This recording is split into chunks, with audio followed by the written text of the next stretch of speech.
Hey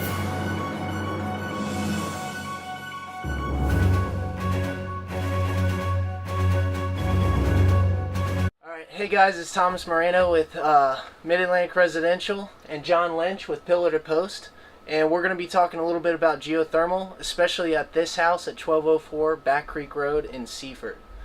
Now, John, what is geothermal?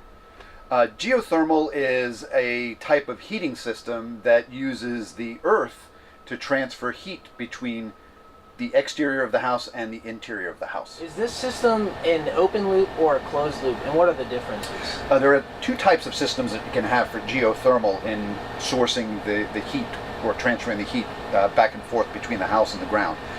One is a closed loop system, which this house is, and the other one is an open loop system.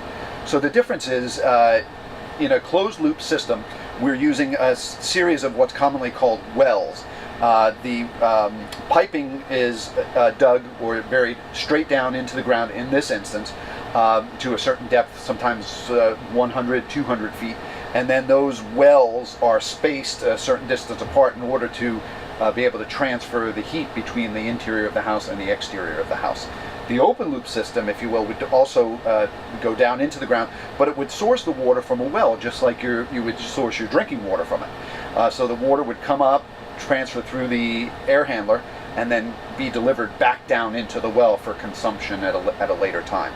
So this system being a closed loop system, the water gets sent back down into the ground, and that's what transfers the heat between the interior of the house and the exterior of the house. Right. This is the air handler for the 4 zones that are present on the interior of the house. Okay. The air handler you have the ability to set up the zones through a series of electronic dampening systems or dampers that are located on each of the supply sides of those zones. So the way that this house is currently set up, there'll be 2 zones on the downstairs, 2 zones on the upstairs, each controlled by a separate thermostat, which is connected to the damper system, and everything works through a control panel that's located on the wall behind you.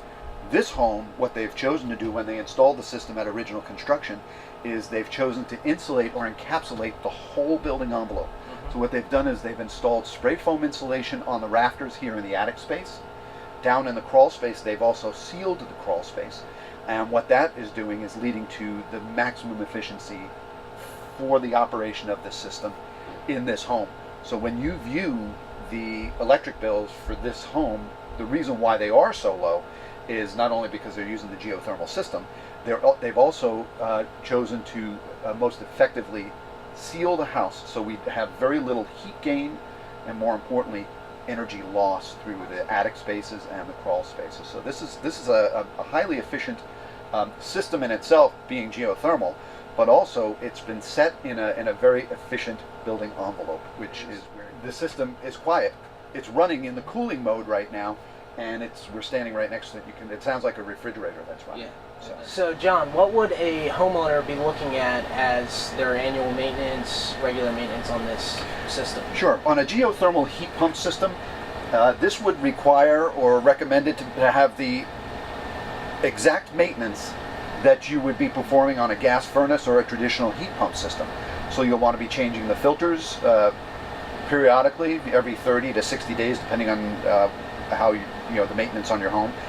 And then, as always, it's a good idea to have an HVAC contractor, especially familiar with geothermal system, to come in, do a service check on the system. They want to check that the flow rate on the water that's moving back and forth between the house and the ground, as well as any pressures on the system, to make sure that this system is running as efficiently as possible, because that's the beautiful part of the system. Is and with any system is that we want to make them run as efficiently as possible, so we're not wasting money.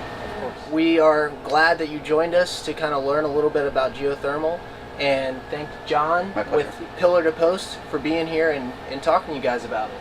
Thank you. All right. Awesome.